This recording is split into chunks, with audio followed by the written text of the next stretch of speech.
Welcome to today's home. I'm Diane Plesset, certified master kitchen bath designer and aging in place specialist, here to talk about anything and everything that affects your home and lifestyle. Today, my husband and I are having a one-on-one discussion about music. Let's get started. Music is love. Love is music. Music has been the most important part of my life. I started taking piano lessons when I was 8. My first teacher was my godmother, Mama Chin. She taught me the basics of technique and timing. Her greatest gift, though, was a love of music that has endured. That's what music is all about. It touches and inspires us in ways that nothing else can. It's a universal language that everyone understands. It's the loom upon which our individual fibers are woven into the miraculous, colorful tapestry that blankets our precious earth. As the oldest daughter in an alcoholic family, I could tell Beethoven, Bach, Chopin, Debussy, and Rachmaninoff about everything that burdened me. After hours of conversation with them at my old upright piano, I stepped away feeling and knowing that everything would be all right. Have you had similar experiences in your life where music has helped you? Last week, Jay and I were fortunate to tune in to a rebroadcast CBS program produced by James Corden that featured Paul McCartney. If you're a Beatles fan, I know you'll love it.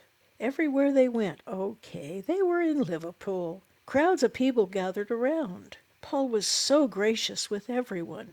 I don't know how word got out when they visited Paul's childhood home, but the streets were lined with cheering fans of all ages. Yes, and in the local pub where Paul and his band played shortened versions of many Beatles hits. The audience included old and young, and every generation in between.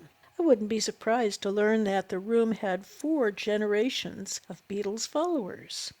It's obvious that Paul McCartney loves music. When he talks about it, when he plays it, his inner light shines. Did you know that he's composed classical music? His first was the Liverpool Oratorio in 1991, followed by Standing Stone, recorded in 2001, and Behold My Heart, that was recorded in 2007. He has a new composition commissioned by the New York City Ballet, Ocean's Kingdom. All of his music has been at the top of different charts.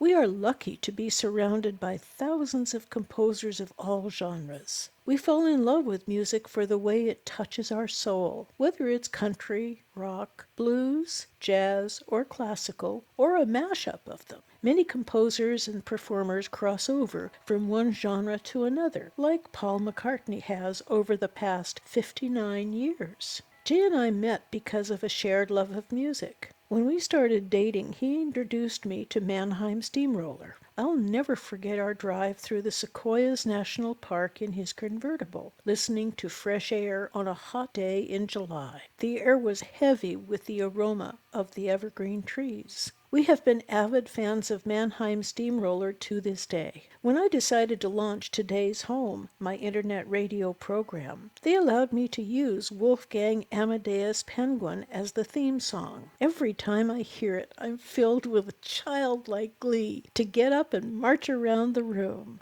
Music inspires us, motivates us, connects us in ways that nothing else can. I love this quote from Leopold Stokowski. A painter paints pictures on canvas, but musicians paint their pictures on silence.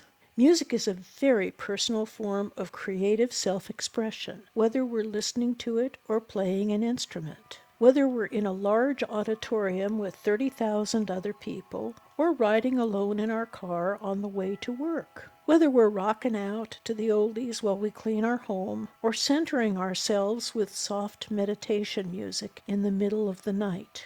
Several years ago, I learned about Louise Hay's positive affirmations. I decided to record them to overcome the anxiety that's plagued me most of my life. The recordings were okay, but became a listening staple after I added soft background music.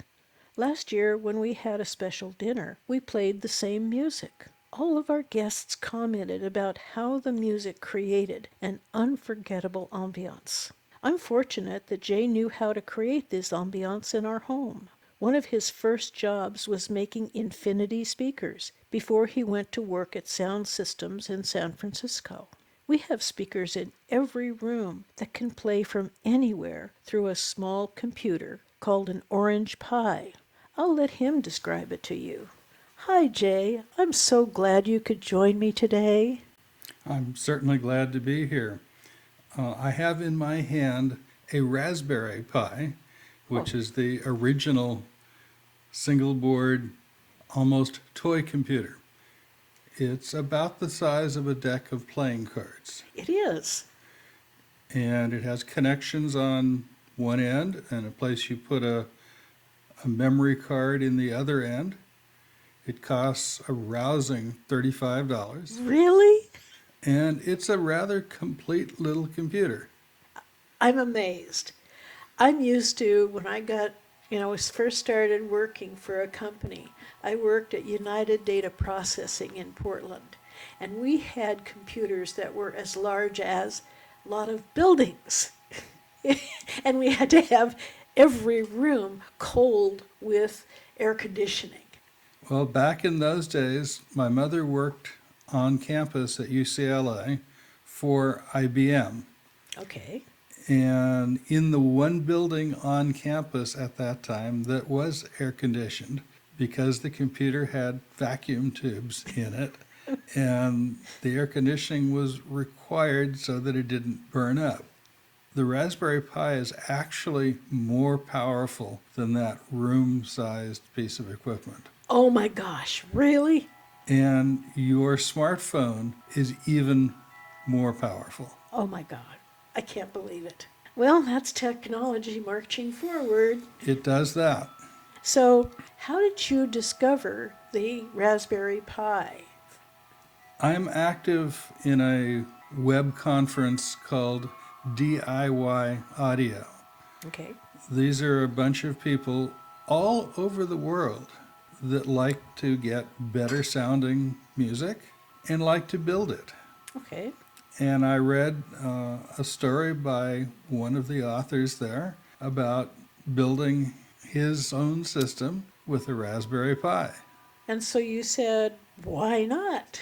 Well, at that time, our system was as complicated as old school really gets. Is that when we had the phase linear, or do we still have the phase linear? We still have the phase linear, and it is very old school. That was my father's amplifier before he passed away. But our system, has what was only becoming popular back when we closed the stereo store. We have a pair of small satellite speakers, and they're about the size of a loaf of bread. Mm-hmm. And we've had a subwoofer, a single subwoofer, in our last two houses, Right. which I built because I don't like buying if I can build it for a lot less. Uh-huh. And when we designed this house, we decided to put four smaller subwoofers in the columns in the living room. And those columns are non-structural, so we had lots of room to put in batting to dampen the sound. One of our contractors built cabinets into those columns for the speakers because we really didn't need most of that space. That would be a lot of vibration, wouldn't it? It's a matter of tuning the cabinet size to the speaker driver. Uh-huh. The trick with subwoofers is they typically need a separate amplifier for just the bass. Okay. And the device that separates the bass is called a crossover. All right. And I designed and built the crossover myself Uh-huh. and was never 100% happy with it. Okay. And we used an old laptop computer to play the music. I remember that. It had a cracked screen or something like that. It definitely had I stepped on it. That was the problem. I'm sorry. But it worked okay. It's just, it wasn't terribly good sounding. It was an old Toshiba that the company I worked for provided, and when it got very tired, they weren't interested in getting it back. So I still have it, and it still runs, kind of. Well, that's what happens with old computers, right? So the whole idea with the Raspberry Pi or the Orange Pi I bought, which is a slightly fancier version, is that not only does it play all of the music, which we have on hard drive, but it does the crossover digitally. Really? Wow, I didn't realize that. And that was really the whole idea of getting it, was to replace the laptop with something that would sound better Mm-hmm. and work better and not require me to fiddle with operational amplifiers, chips, fine wiring, power Oh, supplies, yeah. Oh, yeah. and, All those and, wires. and all of that. It sits there in the cabinet. It's on all the time because it uses about as much power as a nightlight. Okay, that's good. And it works, and it's worked for 3 years now. Oh, yeah. And the thing that I love about it is it's so convenient because we can turn on music anywhere in the house from any computer that connects up with the Orange Pi. Well, not only any computer, but there are client applications for tablets and phones. Right. So, yeah, we can play anything in our library. We've taken all of our CDs and put them in the computer. And you've ripped many of our vinyl albums too. And as I get around to it, I play the vinyl albums into the computer. Things that we play fairly often are candidates. Mm-hmm. There is a movement among the what I call the audio loonies that say that vinyl sounds better than CD. I'm not buying it. Well, these are the same people who said that monster cables sounded better than other options, right? Well, our salespeople prove that to me, Okay. and I understand why monster cable sounds better than lamp cord.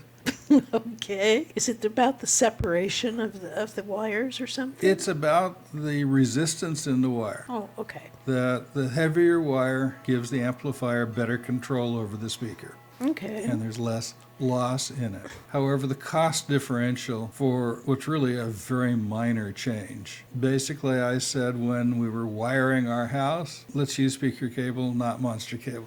For the difference in cost, that would have been a few $100s to wire the house with something equivalent to monster cable versus what we did wire it with. And it sounds great. And it sounds great. You've heard me and you've accommodated me when I'm in the mood for loud music and I want to dust the house.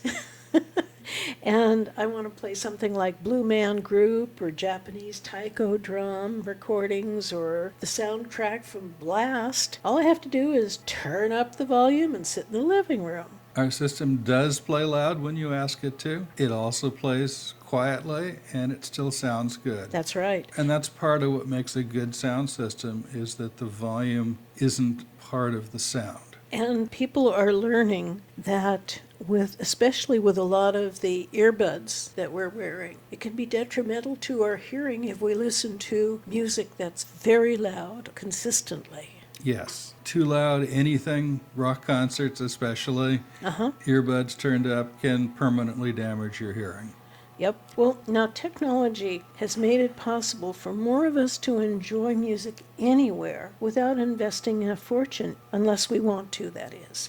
Without getting into statistics or anything like that, how do you describe the world we're in right now with technology and music? What I'm seeing is that more and more people are doing what's called streaming. Okay. That's iTunes, Spotify, and other streaming services. And people have these smart speaker things like Alexa and Right. the other ones. You can just tell it, play and name something, and it'll play it. How good does it sound, though? Well, some of them sound better than others, but virtually every one of them has a socket you can plug in an external speaker. Oh, that's great.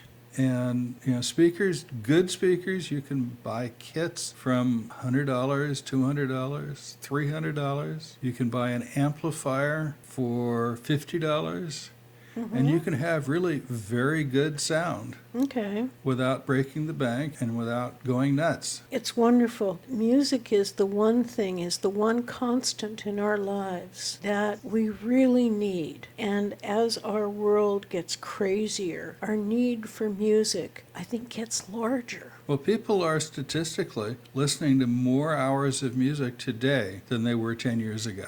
That's amazing. Well, it's more convenient. Yep. Well, I'm going to close this segment, and I have a couple of little comments to make. Do you have anything else you'd like to add? I'll give you some links to put in your blog Okay. about Wonderful. Where to get stuff and what things are worth looking at. You know, Jay, I've said this before, and I'll say it again and again and again until people are sick of hearing me say it. I am so glad when I moved to San Francisco I had stereo problems.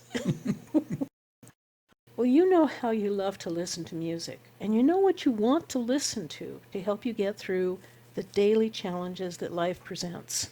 The absolute glorious thing about today's music is its universality, its ability to touch the spirits of everyone around the world instantaneously, simultaneously.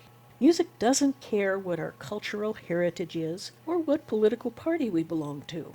While we're listening, we're connected to everyone else who is, has been, or will be listening to the same music. I think that's a wonderful gift. Thank you for listening to Today's Home. A new blog and podcast is uploaded every week to provide inspired ideas for your home and lifestyle. Next week, we're going to be talking about a listener favorite, products for your home. Tell your family and friends about us and visit our website, www.dp-design.com, where you can download podcasts of previous programs and get a list of upcoming programs. Follow us on social media and recommend Today's Home to your family, friends, and business associates. This is Diane Plesset, your host of Today's Home. Enjoy the coming week.